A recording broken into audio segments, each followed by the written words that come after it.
ನಮಸ್ತೆ ಎಲ್ಲರಿಗೂ. ಜಪಾನಲ್ಲಿ ಎಷ್ಟೊಂದು ದೇವಸ್ಥಾನಗಳ ಮುಂದೆ ಈ ರೀತಿಯಾದ ಸ್ಟ್ರೀಟ್ ಫುಡ್ ಶಾಪ್ಸ್ನ ನಾವು ನೋಡ್ಬೋದು. ಈ ಸ್ಟ್ರೀಟ್ ಫುಡ್ ಶಾಪಲ್ಲಿ ಹೆಚ್ಚಾಗಿ ನಾನ್ ವೆಜ್ ಅಂದರೆ ಮಾಂಸದ ಐಟಮ್ಸೇ ಸೇಲ್ ಮಾಡ್ತಾ ಇರ್ತಾರೆ. ಹಾಗೆಯೇ ಇಲ್ಲಿನ ಜಾಪನೀಸ್ ಕೂಡ ದೇವಸ್ಥಾನಕ್ಕೆ ಬಂದವರು ಈ ಥರ ಸ್ಟ್ರೀಟ್ ಫುಡ್ನ ತೊಗೊಂಡು ತಿಂತಾರೆ. ಹಾಗೆಯೇ ಇದ್ರ ಜೊತೆಗೆ ಬಿಯರ್ ಅಥವಾ ಆಲ್ಕೋಹಾಲ್, ಒಸಾಕೆ ಅಂತ ಹೇಳ್ತಾರೆ, ಅದನ್ನೆಲ್ಲನೂ ಕೂಡ ಇಲ್ಲಿ ಮಾರ್ತಿರ್ತಾರೆ.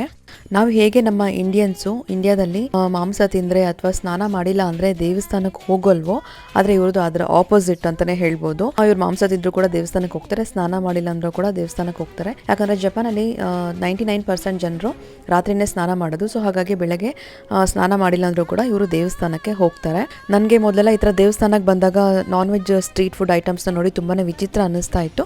ಇವಾಗ ಅಭ್ಯಾಸ ಆಗೋಗಿದೆ ನೋಡಿ. ನೀವು ನೋಡ್ಬೋದು ಇಲ್ಲಿ ಒಂದು ಕಡೆ ಪ್ರಾರ್ಥನೆ ಮಾಡ್ತಾ ಇರ್ತಾರೆ, ಹಾಗೇನೇ ಈ ಥರ ಸ್ಟ್ರೀಟ್ ಫುಡ್ಡಲ್ಲಿ ನಾನ್ ವೆಜ್ ಐಟಮ್ಸು ಮಾಡ್ತಾ ಇರ್ತಾರೆ. ಇದು ನೋಡಿ ನಿಮ್ಗೆ ಏನು ಅನ್ನಿಸ್ತು ಅಂತ ಕಮೆಂಟ್ ಮಾಡಿ. Thank you.